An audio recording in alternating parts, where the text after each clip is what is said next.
today I'll be using the Poolin EOC06 in order to make this beautiful shirt right here.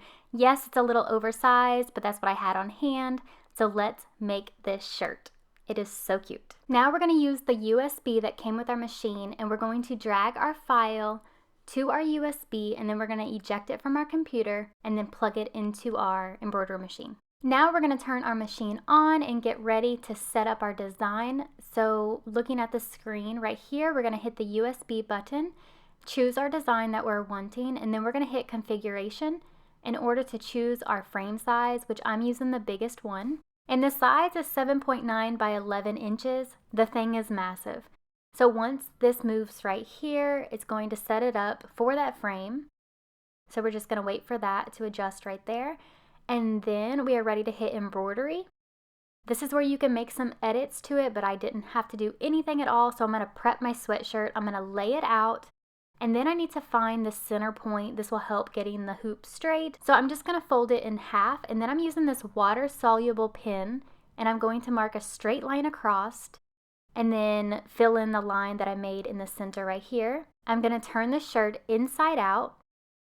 And I'm using basting spray to spray the sweatshirt in order to put my no-show cutaway stabilizer on the back. I only show one layer right here, but I end up putting another layer on top of this by spraying it and putting another one right on top. The most important part is hooping your item and make sure it's straight. And you're also going to need for this project fabric with heat and bond iron to the back in order to do your applique.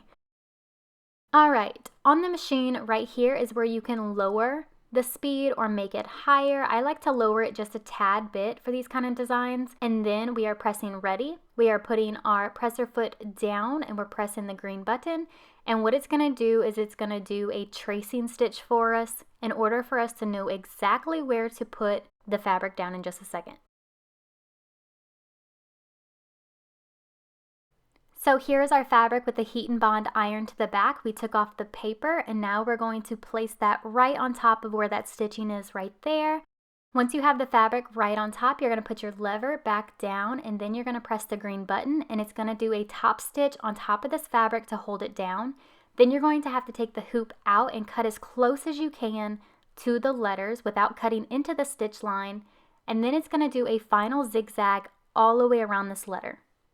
You'll just keep repeating this process until all your applique letters are finished. So with applique, I'll walk you through it one more time. You normally do a tracing stitch and then you put your heat and bond fabric on top of it and it does an outline stitch. You take it out of the hoop, you cut as close as you can to the stitches, put it back into the machine and it'll do a zigzag stitch to seal it off all the way around. Have you guys seen the mama shirts or the baby onesie shirts or the team shirts or the special memory shirts? You can use the same technique for those kind of shirts as well. You can do mama, you can do Gigi, you can do mama, you can do anything you want with any kind of special fabric or not special fabric. This is the technique you'll use. It's called applique. You may just be asking yourself, okay, cool, you're showing me how to do this, but where the heck do I find the design? And I like to find my applique designs on Etsy. All I do is type in applique embroidery designs and a whole bunch of them comes up. It can either be a actual embroidery image or it can be a font. As long as it says applique, 9 times out of 10, that's exactly this process right here. All right, the applique process is done and now it's just going to do my regular embroidery stitch right here at the top that says live oak.